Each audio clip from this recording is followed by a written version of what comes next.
With Thanksgiving right around the corner, we're all looking for quick and easy ideas to make this year's feast really stand out.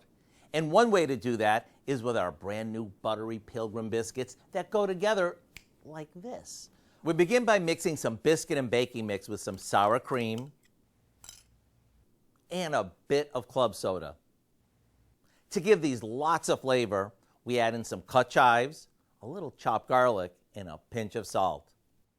After mixing this gently, we roll the dough into golf ball sized pieces and place them in a cake pan. We brush them with some melted butter and pop them in the oven. When they come out of the oven, a little more butter goes on top and they're done. Just imagine passing a platter of these around your holiday table as everyone grabs their very own fresh from the oven biscuit. So don't dilly-dally. After the news, go online and get the recipe for what we call Buttery Pilgrim Biscuits. I know your gang will be thankful that you did.